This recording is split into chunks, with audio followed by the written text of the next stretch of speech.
established. Yeah, I think the beta is just kind of giving you a little feet wet. There's not really a whole lot of story in the beta from what I've seen. I mean, you have that one major mission, the Jefferson Trade Center, and then after that, it unlocks 3 characters that are end game characters, and then you go back to Jefferson Trade Center. I assume, well, it gives you a little cutscene that explains it, but like the first time you went in, you're basically just trying to survive the plague, and then the second time we go in, you're fighting out, renegades who are trying to basically just take over everything. So the enemies change. Trying to get control back. Yeah, and some democracy. And it's quite a bit of fun. I spent more time on the character that I created. Well, I say created, but I just default character options, everything. And I randomized and ended up with a cool looking dude. Yeah. Basically, it's a beta. I'm not going to spend that much time in it. In the customization. But no, I had quite a bit of fun. Actually, it is a looter shooter. So like Destiny and I'm sure Anthem and all the other looter shooters out there, all the other looter games out there, like even MMOs, World of Warcraft, things like that. It does feel sometimes like it is a bunch of just holding off a wave of guys, and then you either die or you kill them, and then you move on to the next room where there's even more waves of guys. But that's what the genre is. So if you don't like that, you're probably not gonna like this. Its worst enemy is just gonna be repetitiveness. Yeah. Otherwise, it looks and feels really good.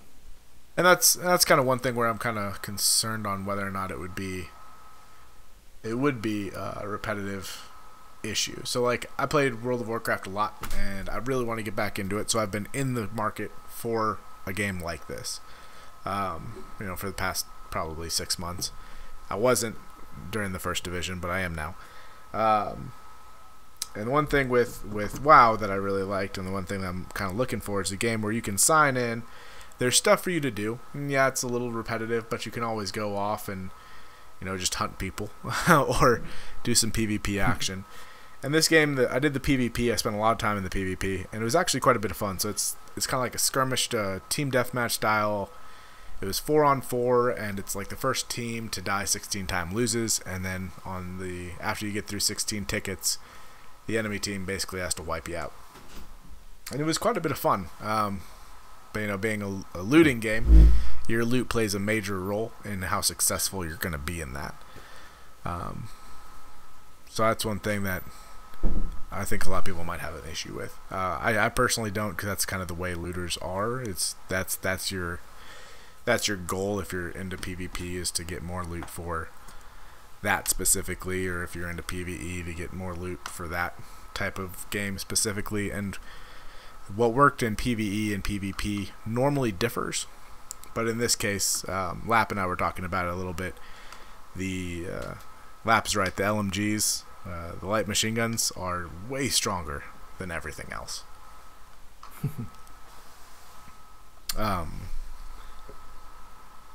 Yeah, I mean, overall I thought it was pretty good. I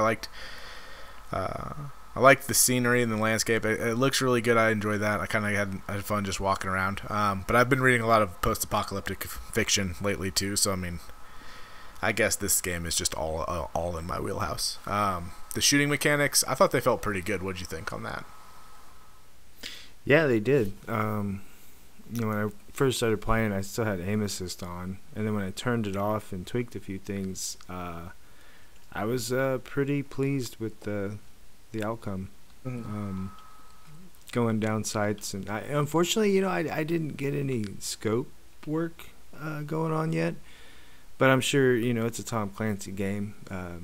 It's gonna feel good on a scope. Otherwise, just using the crosshairs.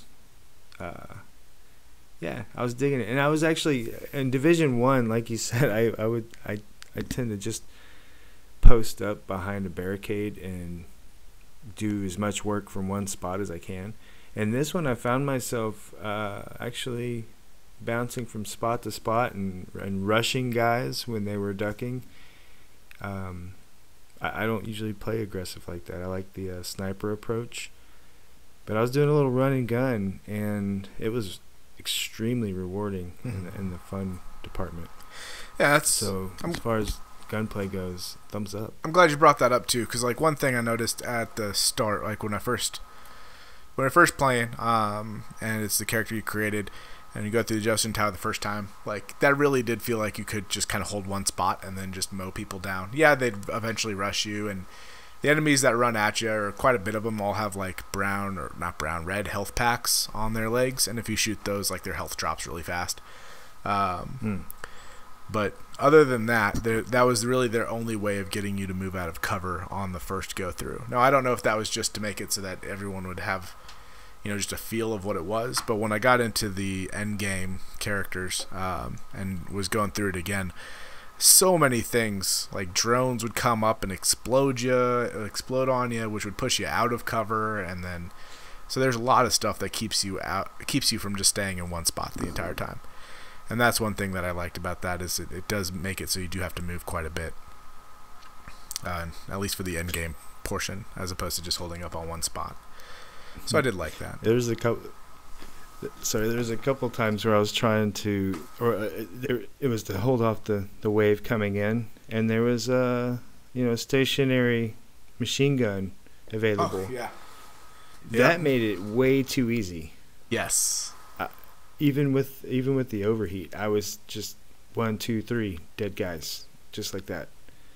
Yeah, those if you get on the miniguns, they do rip the NPCs a bit too easily. But you're also likely to die on those pretty quick too, depending on some spots. There's one spot on the endgame version that I kept trying to get on the minigun to just because I was like, we were having issues. It was a group of 3 people, and one person was just not playing. They were just sitting around. I can't figure out how to kick people out of groups or to leave groups in this game.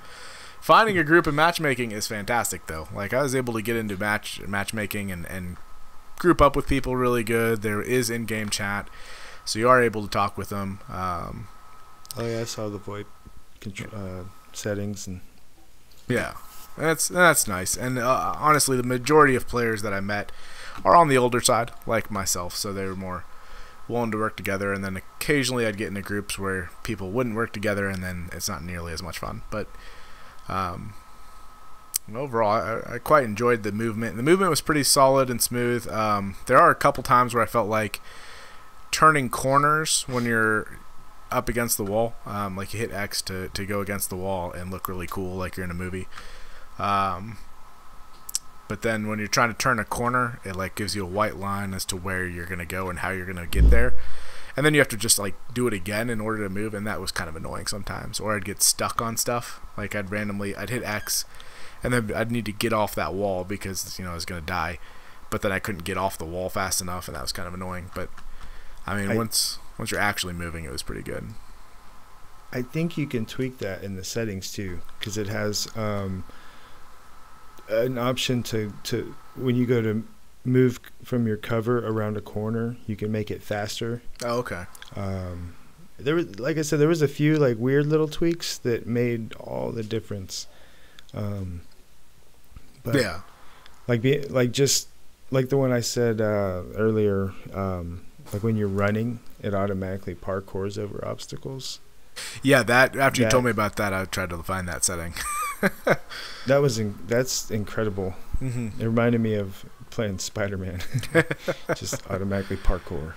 But I mean, even my issues with the movement, it's good to know that there's settings out there for it. Because I didn't mess with settings too much, to be honest. Because again, betas, I don't really waste time spending time in settings. I just bumped up my sensitivity super high, and I'm like, I'll figure it out as we go. Let it roll. Yeah. But overall, I do think I'll probably end up buying this game. Maybe not. I'm not going to buy it day one, or week one, or probably even month one. But the second it goes First on big sale. Yep. and Tom Clancy games tend to go on sale pretty frequently, and Ubisoft tends to set things up on sale pretty well. Looking forward into the future of Division 2. They do already have out, there's going to be 3 DLCs throughout the summer, or throughout the year, for year 1. They have said Nice. they're planning to support it for a couple of years, with the season pass and Now, when I say season pass, that kind of, I know will scare people. So, what season pass is for Ubisoft, they're doing the same thing that they do with Rainbow Six. So, if you have this year one season pass, it'll give you the content that's coming out a week sooner than everyone else. So, you'll get the 7 days early access.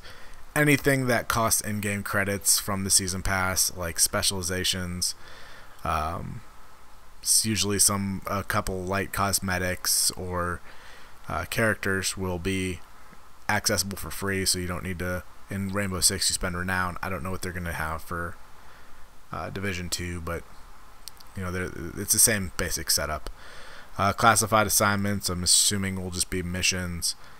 We'll provide more events and story, and then you get exclusive backpacks and trophies to customize your agent looks from that. So, I mean, it's nothing that's gonna it's nothing that's really game changing so much. I mean, except for I guess you get early access for a week, but everyone will get free access after that week's over. So it's not like you're missing out on content for not having the season pass. You just don't get it as soon. Yeah, I'm also assuming that it's probably like Siege, where if you play enough, that you can just get the content anyways. Like right when it comes out, you'll be able to get it. So, yeah, it'll be interesting. And you know what? I like that Ubisoft. I've hated them a whole lot in the past, but they're kind of growing on me. They're kind of making up for a lot of stuff with the way they've been running Rainbow and honestly, if they keep going like this, like Division and Ghost Recon, if they keep doing this season pass style, not season pass style, but live service style game successfully, they might win me back as a adamant supporter of Ubisoft. But yeah, it's working for them. It is. Well, they're also supporting. They know it's all about the support. Like Rainbow Six did not get a good and here's launch, the thing. but it's just not. It's doing great now. But like under Rainbow Six, there was a solid game too. Yeah. Like there's a reason we started playing it from beta, because it's really fun. It just needed a little bit of fixes, and a little bit more content. And just to bring this full circle, in contrast, I feel like Anthem, there's two, like it's not a solid base. Like I said, the shooting is good and that feels good, but the enemies and the level design and the content, like all of that is just deeply shallow. Yeah. No, just very shallow. Seen it all before. Yeah, exactly. It's just kind of boring. Where like Siege, especially, I mean, being PvP, that's different. But Siege, it felt so rich as you played, and there was so much depth to it, that it kept us playing up until when did Operation Health happen? And now we're back to playing. To be honest, again, though, the only reason I really stopped playing Siege during Operation Health is because we had a kid during Operation Health.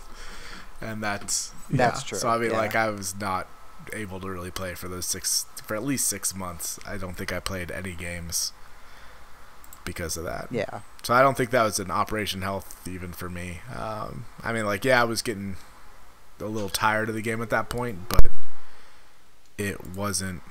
I don't think that was the end, like the breaking point for me. Yeah.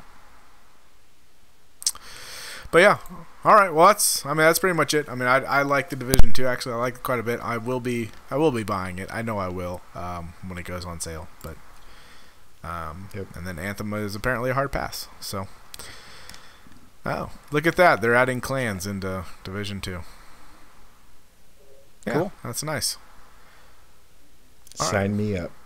All right, take us out, Red. Well, if you guys are looking for more, you can find the Lag Spike podcast anywhere you get your podcast, on Google, Apple. I think we're on Spotify now too, so yay. Sweet. You can send us email at lagspikepod@gmail.com, or on Twitter that probably nobody's going to check, but you can tweet us anyway, and I might start loading it up on my phone. I don't know. But I appreciate you guys taking time to listen. I hope you have a wonderful day, and we'll see you in game. And that is it. So, yay.